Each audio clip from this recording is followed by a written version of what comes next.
अस्सलामुअलैकुम नाजरीन, आप देख रहे हैं चैनल इस्लाम 365। अगर आप इस चैनल को पहली दफा विजिट कर रहे हैं तो हमारा चैनल सब्सक्राइब करें और बेल आइकन को दबाएं। आइए आपको लिए चलते हैं अपनी नई वीडियो की जानिब। कोरोना वायरस का पहला मरीज दिसंबर 2019 के दूसरे हफ्ते में वुहान में जाहिर हुआ और महीने के आखिरी दिन नोवेल कोरोना को वबा डिक्लेयर कर दिया गया और ये वबा अप्रैल तक 210 मुल्कों में फैल चुकी थी, जिसके बाद इंसानी तारीख में पहली बार पूरी दुनिया लॉकडाउन हो गई और ये आज तक बंद है। कोरोना की 4 माह की तारीख में चीन दुनिया का पहला मुल्क था जिसने 2 माह में इस वबा पर काबू पा लिया। वुहान शहर भी खुल चुका है और चीन के अंदर लॉकडाउन भी खत्म कर दिया गया है।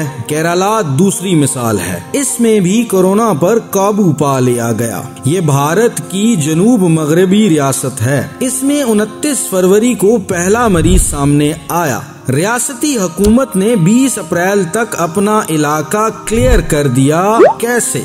ये भी एक दिलचस्प दास्तान है। केरला भारत की पहली रियासत थी जिसने लॉकडाउन किया था और पुलिस और स्पेशल ब्रांच समेत हुकूमत के सारे इदारों को कोरोना के पीछे लगा दिया था और पूरी हुकूमत ने मिलकर 1.5 माह में रियासत को वबा से पाक कर दिया। आपको चीन और केरला का मजहब भी मालूम होगा। केरला में हिंदू बसते हैं, ये पत्थर की मूर्तियों को भगवान समझते हैं। रियासत में शराब सरकारी सतह पर जायज है, जुआ खाने भी हैं और क्लब्स भी। पूरी रियासत में ना तो बुर्का पहना जाता है और ना सर पर स्कार्फ लिया जाता है और डांस उनके मजहब और सकाफत दोनों का हिस्सा है। जबकि चीन मुकम्मल लादीन मुल्क है। ये लोग अल्लाह और मजहब दोनों को नहीं मानते। मुल्क में चर्चेज, मंदिरों और मस्जिदों की इजाजत नहीं। मुसलमान अक्सरियती सूबे संक्यांग में पिछले साल कुरान मजीद की इम्पोर्ट की इजाजत दी गई।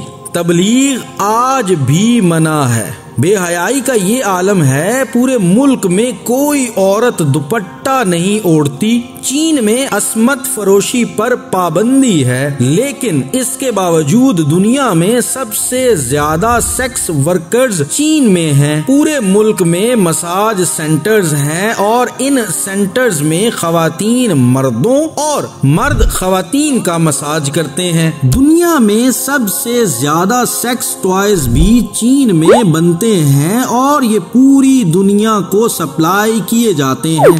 डांस और म्यूजिक इनकी तहजीब का हिस्सा है। आप पूरे चीन का दौरा कर लें, आपको लोग नाचते और गाते नजर आएंगे। शराब और जुआ भी कानूनी तौर पर जायज है। चीन आज भी दूसरे, तीसरे बल्कि 10वें दर्जे की अशिया बनाने पे पूरी दुनिया में बदनाम है। ये लोग प्लास्टिक के अंडे, चावल और दालें तक बनाते हैं और एक्सपोर्ट भी करते हैं। यूरोप में हराम जानवर खिंजीर खाया जाता है, जबकि चीन में सांप, कुत्ते, चिमगादड़े, मेंढक और सुंडियां तक खाई जाती हैं। कोरोना के बारे में शुरू में बताया गया था, ये चिमगादड़ों के सूप से शुरू हुआ था। चीन इंसानी आज़ा की सबसे बड़ी मंडी है। माफियाज दुनिया जहां से आज़ा इकट्ठे करते हैं और ये आज़ा चीन में मरीजों को लगा दिए जाते हैं और चीन में जमहूरियत भी कंट्रोल्ड है और मीडिया भी सच और झूठ दोनों हुकूमत की मर्जी से बोलते हैं और वहाँ नमाज और आजान पर भी पाबंदी है। लेकिन चीन ने इन तमाम गुनाहों और बेहयाई के बावजूद दुनिया में सबसे पहले कोरोना पर काबू पा लिया। क्या ये अजीब बात नहीं? अगर अजाब बेहयाई, फहाशी और गुनाहों से आते हैं तो इस वक्त तो आधा चीन जमीन में दफन हो जाना चाहिए था, जबकि नतीजा बिल्कुल मुख्तलिफ निकला। केरला ने भी दुआओं के बगैर कोरोना को भगा दिया। लिहाजा हम कह सकते हैं वबा सिर्फ बेहयाई, दीन से दूरी, मिलावट, जुआ, शराब और रक्स की वजह से नहीं फैलती। इसकी कोई न कोई दूसरी वजह भी होगी।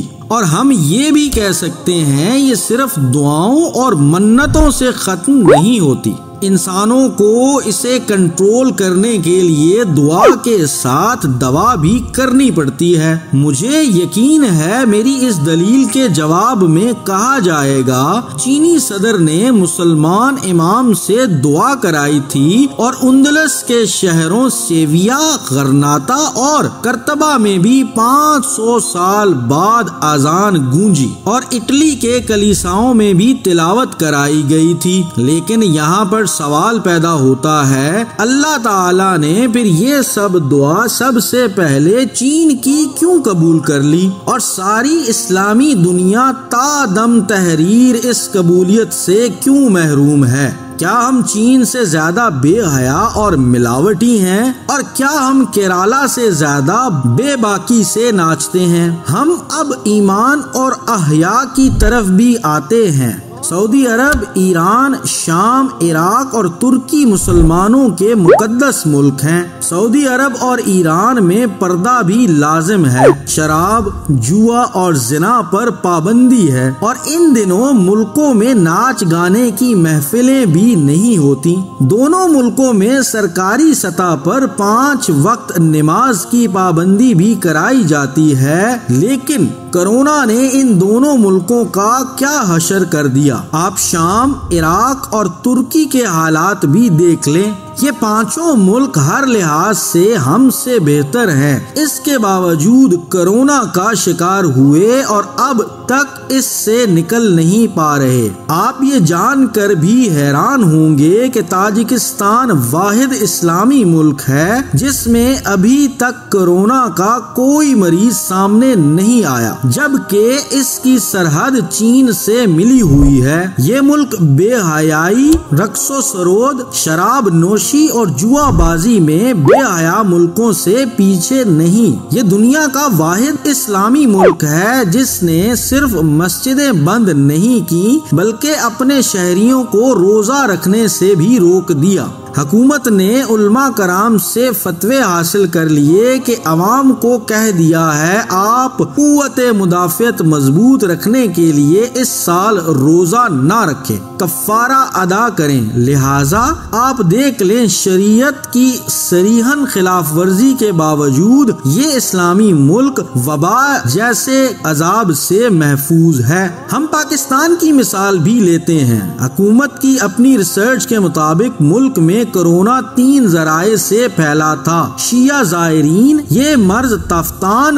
के रास्ते ईरान से पाकिस्तान लेकर आए। रायवेंड का इज्तिमा हुआ, दूसरे ममालिक से मुबल्लिग आए, तबलीगी जमात के कारकुन मुतासिर हुए। ये पूरे मुल्क में फैले और कोरोना भी साथ ही फैल गया। और तीसरा जरिया इटली, स्पेन, जर्मनी और बरतानिया से आने वाले पाकिस्तानी ये तोहफा अपने साथ लेकर अपने मुल्क आ गए। हम अब फर्ज कर लेते हैं कि तीसरा सोर्स यानी तारकीन वतन बेहया और नाचने कूदने वाले लोग होंगे। इनकी खवातीन नंगे सर फिरती रहती हैं, लिहाजा ये अल्लाह के अजाब का शिकार हो गए। लेकिन हम तबलीगी जमात और ईरानी जायरीन से तो हरगिज़ बेहयाई की तवक्का नहीं करते।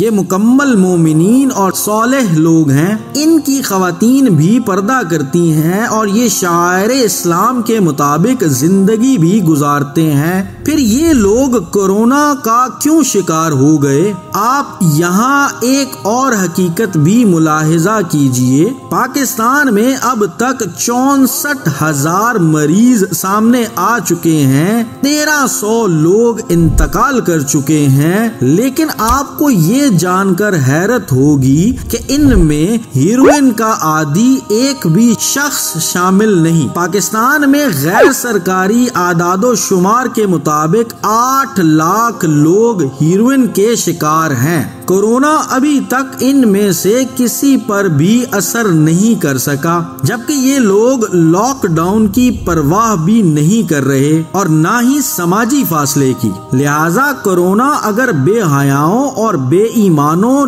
नशेइयों और लोफरों पर नाजिल होता तो ये 8 लाख लोग अब तक फौत हो चुके होते, जबकि ये सड़कों पर मस्त फिर रहे हैं। क्या हमारे पास इन सवालों के जवाब हैं? हम बेशक गुनाहगार लोग हैं, हम जालिम और बेहया भी हैं। हम सियासी जलसों में अताउल्ला खान ईसा खेलवी के मिल्ली तरानों पर अपने वतन की बच्चियों को नचाते रहे हैं। इसके बावजूद ये वबा सिर्फ हमारे गुनाहों का नतीजा नहीं, ये अगर हमारे गुनाहों का नतीजा होती तो चीन और केरला इस पर काबू ना पा सकते। ये अब तक ताजिकिस्तान को भी जमीन बोस कर चुकी होती और ये पानामा, कोलंबिया और बोलिविया जैसे बेहया मुल्कों में भी कंट्रोल ना हो रही होती। ये तीनों बेहया मुल्क भी अनकरीब कोरोना फ्री डिक्लेयर कर दिए जाएंगे और फ्रांस और स्पेन में भी जल्द ही लॉकडाउन खत्म होने वाला है। लिहाजा मेहरबानी फरमा कर हमें गुनाह याद करा के ना डराएं। हम पहले ही सहमे